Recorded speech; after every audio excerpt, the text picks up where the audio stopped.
So, FNAF World got taken down off of Steam a little shortly after its release, from the backlash of people saying things like, oh, the game is broken, or being unsatisfied with the 2D overworld. The game received a lot of hate, so the game got taken down. And then later, FNAF World came out again with a new update. Also, it was free, which was pretty nice, with a 3D overworld and some hidden Easter eggs. Maybe Easter eggs is a weird way of saying it. Really, it had this thing called the Halloween update, providing new characters as well as new Halloween characters, which we'll talk about here in a second. All things considered, this was pretty cool. There's a lot of cool, neat features that it added that made Scott kind of meta in a way. FNAF World is a weird game because of this, though. It's self-aware almost. For example, one of the things it added through the Halloween update was this backstage area where you can go to see the sprites of each character, for example. And then through this, you can also play these new mini-games. They're like these weird FNAF spin-offs, which are pretty creative, although a little self-deprecating in Scott's humor, because Scott is actually a villain in one of them, along with the Giant Rainbow, but that's a different game. But in one of them, it's Scott being like, oh, I'm gonna keep making all these spin-offs to make people mad, you know? Maybe not to make people mad, but just be like, oh, you can't stop the spin-offs. This might have been a result of the backlash from people really disliking FNAF World. It was a very controversial game on its release, but now it holds up a lot of charm and people are starting to really get into it now. Just because FNAF World holds a special spot in some people's hearts. It really resonated with a good portion of the fan base, not particularly everybody, but for the fans of FNAF World, it really stuck with them. Anyways, these backrooms are really cool. Well, it's not really backrooms, that's a different game. But this backstage area is pretty neat. And there's different difficulties on the games themselves. For example, if you complete the game a certain way, which might be harder, you might get a different character at the end. Because completing these games, you unlock a new character. Characters like Purple Guy, Coffee, or even Anim Dude after beating the rainbow.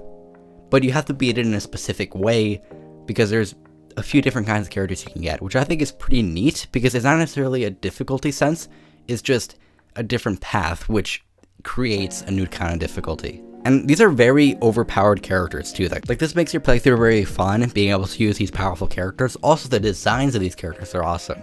I really like the Jacko Bonnie and Jacko Chica. They're really well designed. Anyways, this was all part of the Halloween update, and it's sort of weird to see how FNAF treated the backlash. It seems like he used this to address it almost, because there's a lot of lines between Fredbear introducing this Halloween update, saying that this game is broken or it's unfinished or something, and being able to see this spot of the game isn't normal for a regular player, even though you can. It's almost self-aware, which is it creates this unsettling feeling to the player playing this game.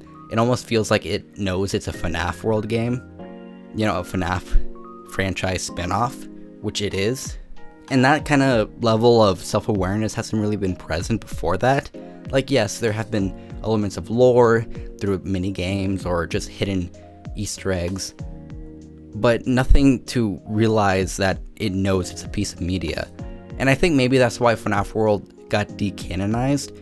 I think at one point it was canon to the lore, especially with the crying child, but then it got changed later on. Again, if you want a more in-depth video on that, I'd probably recommend either Game Theory or a more prominent FNAF World theorist. But it seems like Scott is pretty embarrassed by this game, and there's a lot of emotion when developing this game through how the text is handled and even the self-deprecating humor of it almost, which I think adds to the unsettling feeling of playing this portion of the game, even though it can be really fun and exceptionally hard, especially too with the rainbows.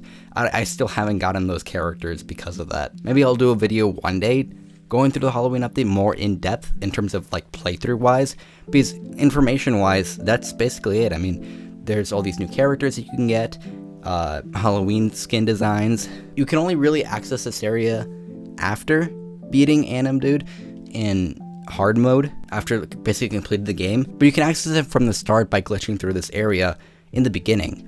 So you're actually able to access it at any time, which is pretty cool, meaning you can get all these overpowered characters before you even start playing the game, really. It's sort of weird to call this an update. Maybe it's because I never played the original release of FNAF World, but it just seems like this portion of the game was meant to be along with the release in some way, shape, or form, and adds to the game's overall charm, I think. Like, I can't imagine playing FNAF World without the Halloween update.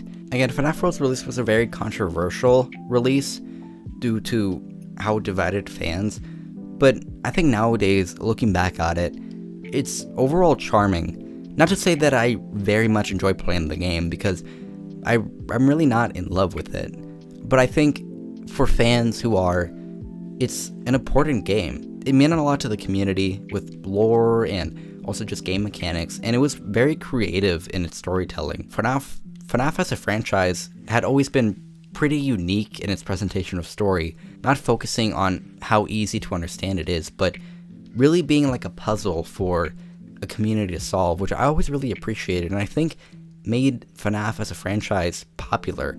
I think without all the theories and that draw of mystery, it probably wouldn't have been popular if it was just obvious what the story was. And FNAF World had a lot of hidden moments where I felt like I was starting to pick up more pieces, especially through my first playthrough on hard mode. No, on the true ending, where you had to get all the clocks. At the end, I was met with this screen of eyes, like telling me this bits of story, and I was left wondering and curious for more, and it was such a cool feeling to be part of that. Even though it's an old game, or old by game standards, it was released in 2016. While Scott might be understandably embarrassed by it in some sense, I think this Halloween update was very full of passion and full of adoration for the community through its humor, or even just its design of this backstage to the game, you know,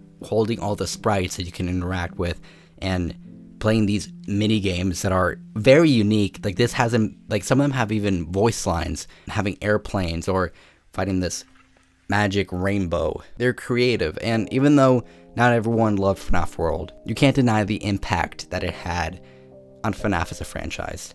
And for that reason, I don't think it'll ever be forgotten, really. I think maybe that's why there have been a lot more FNAF World videos popping up on YouTube, even as recently as a few months ago. Because even after years of being out there and not even on Steam anymore, people are still drawn to it. I don't know, I think it's something beautiful about the game's development and its journey, along with Scott's own journey, I imagine. I hope you guys have a great rest of your day or rest of your night. And as always, I hope you're a bit less bored.